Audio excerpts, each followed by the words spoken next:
CTET का paper होने जा रहा है, तो उसमें हमारे 30 नंबर की हिंदी आती है।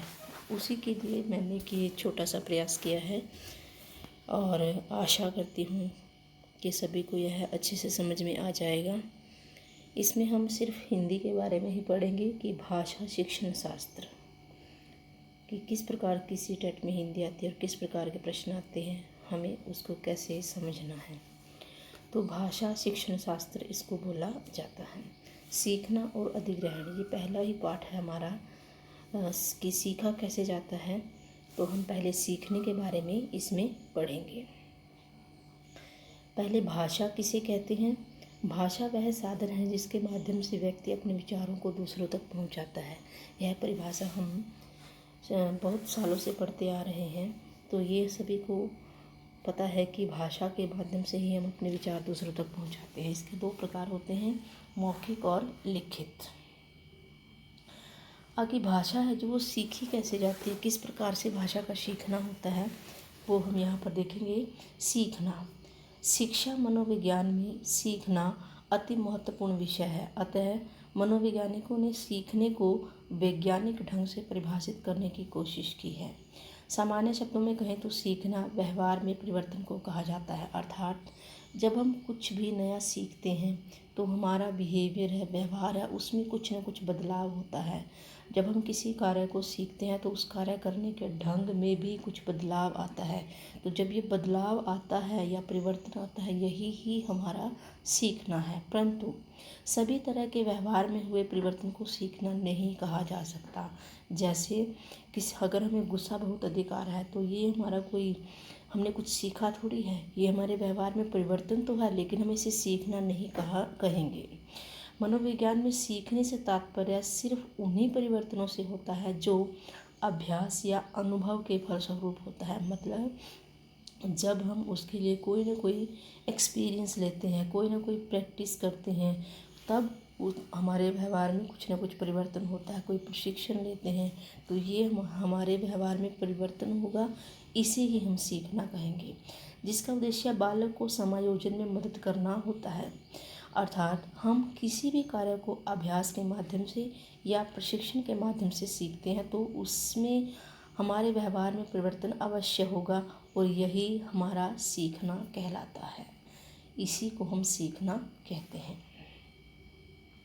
सीखने की विशेषताएं, सीखना सार्वभौमिक है, हर व्यक्ति कुछ न कुछ सीखता ही रहता है। सीखना संपूर्ण जीवन चलता रहे, हम अपने पूरे जीवन में कुछ न कुछ नया सीखते ही रहते हैं। सीखना विकास है, अर्थात जब हम कुछ सीखते हैं तभी हमारा आगे विकास होता है। सीखना परिवर्तन है, कुछ हम सीखेंगे तो हमारे व्यवहार में कुछ न कुछ नया परिवर्तन होगा।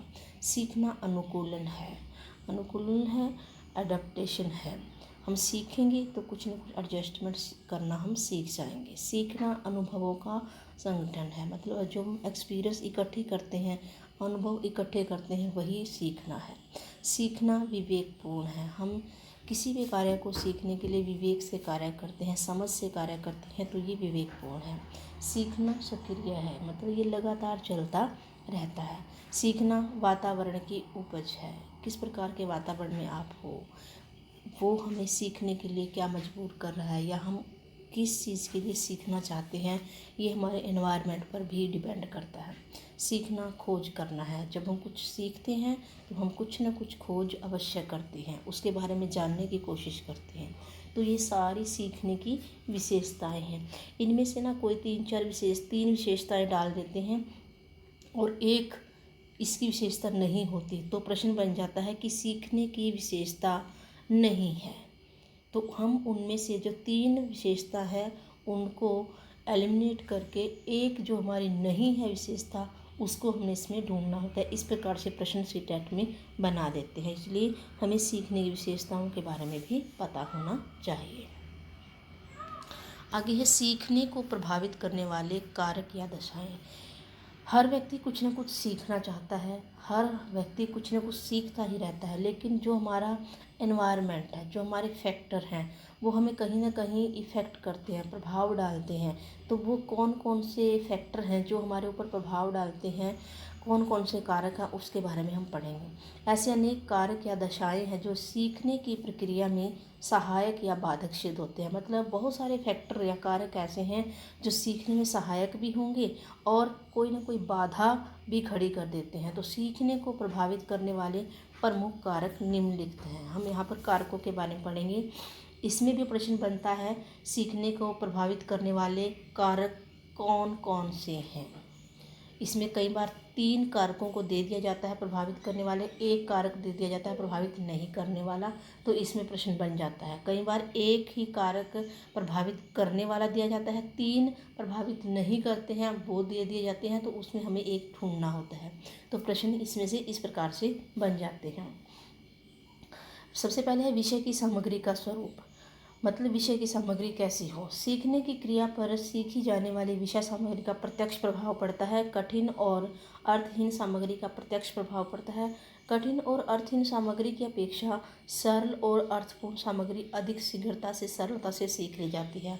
कहने का तात्पर्य ये है कि जो हमारा कंटेंट है, जो हमारा विषय है, अगर वो आसान होगा समझने में और तो वो बच्चों को आसानी से समझ में आ जाएगा। लेकिन अगर वो उसकी भाषा या उसके जो समझाने का तरीका है वो थोड़ा मुश्किल होगा तो बच्चों को समझ में थोड़ी देर में आएगा। कहने का तात्पर्य है कि जिस विषय को हम सीख रहे हैं उससे संबंधित जो भी हमारे पास विषय वस्तु है, कंटेंट है, जो मैटर है, उसकी भाषा भी आसान होनी चाहिए ताकि उसका अर्थ है बच्चे आसानी से समझ सकें और बच्चों को जल्दी समझ में आ जाए। क्योंकि अगर बच्चों को समझ में नहीं आएगा तो हमारे समझाने का कोई फ़ायदा नहीं होगा। दूसरा कारक है बालकों का शारीरिक व मानसिक स्वास्थ्य। अगर बच्चे का शरीर और मन स्वस्थ नहीं है तो हम बच्चे को ज़बरदस्ती पढ़ाने का प्रयास कर रहे हैं तो वो पढ़ नहीं पाएगा। इसलिए पहले मनोविज्ञान क्या कहता है कि बच्चा शारीरिक और मानसिक रूप से स्वस्थ होना चाहिए। शिक्षा व मनोविज्ञान यही हमें समझाने का प्रयास करता है कि अगर बच्चा शरीर से, मन से ठीक ही नहीं है, स्वस्थ ही नहीं है, तो हमारे पढ़ाने से कोई फ़ायदा नहीं होगा। जो छात्र शारीरिक मानसिक दृष्टि स्वस्थ होते हैं वो सीखने में रुचि लेंगे। ठीक है, अगर स्वस्थ होंगे तभी तो वो रुचि लेंगे। अगर वो स्वस्थ ही नहीं होंगे तो उनका ध्यान अपने स्वास्थ्य की तरफ ज़्यादा रहेगा, जिसके कारण वो जो हम पढ़ा रहे हैं उसको सीखेगा नहीं। अगर बच्चा मन और शरीर से स्वस्थ होगा तो वो जल्दी सीखेगा, इससे उसके समय भी कम लगेगा और वो काम भी जल्दी सीख जाएगा। सीखने की इच्छा। छात्रों में अगर सीखने की इच्छा होती है तो बच्चे जो कार्य वो 2 घंटे में सीख सकते हैं उसको 1 घंटे में, 1.5 घंटे में भी सीख जाते हैं। अगर बच्चे की सीखने की इच्छा है तो शिक्षा मनोविज्ञान के अंतर्गत हमें बच्चों के अंदर सीखने की इच्छा पैदा करनी है। अगर बच्चा सीखने के लिए तैयार है तो हमारा काम और आसान हो जाता है और हम बच्चे को जल्द से जल्द जो हम सिखाना चाहते हैं वो सीख लेता है। और बच्चे अगर सीखने की इच्छा रखता है तो कैसी भी परिस्थिति हो उसके सामने वह हर परिस्थिति में सीख कर ही उस विषय वस्तु को धन लेगा, क्योंकि उसके अंदर सीखने की इच्छा है, कार्य करने की इच्छा है। प्रेरणा मोटिवेशन। सीखने की प्रक्रिया में प्रेरकों का स्थान सबसे अधिक महत्वपूर्ण माना जाता है। जैसे हमारे घर में बच्चा कुछ कार्य कर रहा है, पेरेंट्स है, टीचर है, उसको मोटिवेट करते हैं, प्रेरणा देते हैं तो बच्चा कुछ ना कुछ आगे बढ़ने का प्रयास करता है। अगर उसको प्रेरणा ही नहीं दी जाएगी, अगर उसको ये बोला कि तुमसे नहीं होगा, तो वो आसान कार्य को भी नहीं कर पाएगा। मुश्किल तो दूर की बात है, आसान कार्य को भी नहीं कर पाएगा। इसलिए जो प्रेरणा है, जो प्रेरक हैं, वो सबसे अधिक महत्वपूर्ण स्थान रखते हैं बच्चे के जीवन में। प्रेरक बालकों को नई बात सीखने के लिए हमें प्रोत्साहित करना है। उनको हमें बार बार प्रोत्साहित करना है कि आप ये कार्य कर सकते हो, आप इस कार्य को कीजिए। इसी प्रकार परिपक्वता शारीरिक भी और मानसिक भी दोनों होनी चाहिए। अगर बच्चा शरीर और मन से परिपक्व तैयार है, मतलब उम्र उसकी है कार्य करने की, तो वो आसानी से उस कार्य को कर लेता है और उस कार्य को करने के लिए वो उत्सुक रहता है, तत्पर रहता है। जैसे मान लीजिए अगर बच्चा 8वीं कक्षा में है और हम उसको 10वीं कक्षा का सिलेबस करवा रहे हैं और बच्चा इतना इसके लिए तैयार नहीं है, तो ये मुश्किल हो जाएगा।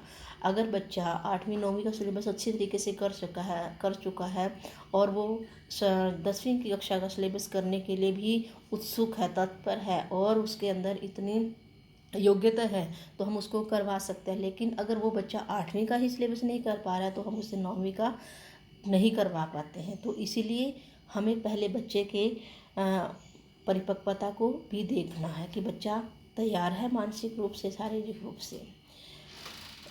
उसके बाद है वातावरण, सीखने का उचित वातावरण। अगर बच्चे के पास सीखने का उचित वातावरण है, वो ऐसा इन्वायरमेंट है जहाँ पर वो आराम से पढ़ सकता है, उसे कोई परेशानी ना हो, तो वो उस कार्य को जल्दी सीख लेता है। इसीलिए बच्चे के लिए इन चीज़ों का ध्यान रखना ज़रूरी है कि आसपास शोरगुल ना हो और बच्चे को पढ़ाई है जो शांत मन से वो कर सके।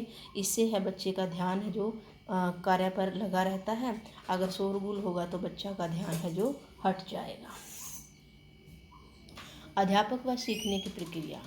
अगला हमारा कारक है कि सीखने की प्रक्रिया में पथ प्रदर्शक के रूप में शिक्षक का स्थान अति महत्वपूर्ण होता है। पथ प्रदर्शक एक गाइड के रूप में काम करता है, तो अध्यापक बच्चों के लिए एक पथ प्रदर्शक का ही कार्य करते हैं। उसके कार्य और विचारों, व्यवहार और व्यक्तित्व और ज्ञान का, शिक्षण विधि का छात्रों पर बहुत ही प्रभाव पड़ता है। अध्यापक किस तरीके से सिखा रहा है, उसका सिखाने का मेथड क्या है और वो बच्चे को बच्चे को संबंध बना पा रहा है, नहीं बना पा रहा है, वो बच्चे के जीवन से उदाहरणों को जोड़ पा रहा है, नहीं जोड़ पा रहा है, इन चीज़ों का बड़ा ही असर पड़ता है। अगर हम बच्चे के दैनिक जीवन से उदाहरणों को जोड़ जोड़ कर पढ़ाते हैं तो बच्चा आसानी से समझ जाता है। लेकिन अगर हम बच्चे से जीवन से जुड़े उदाहरणों की बजाय कोई बड़े बड़े उदाहरण के सामने रखते हैं तो बच्चा उन बातों को समझ नहीं पाता है। इसीलिए सीखना है जो इसका एक बड़ा ही फैक्टर है कि अध्यापक किस तरीके से समझा रहा है, कौन सी प्रोसेस अपना रहा है। करके सीखना, बच्चे को खेल खेल में सिखाना, इन सब चीज़ों का प्राइमरी में ध्यान रखा जाता है। प्राथमिक जो कक्षाएं हैं उनमें ध्यान रखा जाता है।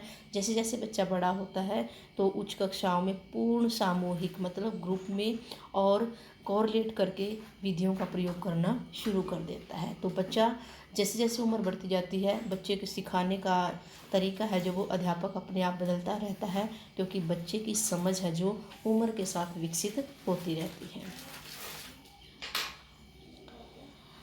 अगली कक्षा में हम सीखने की विधियों के बारे में पढ़ेंगे कि कौन कौन सी विधियों से हम सीख सकते हैं।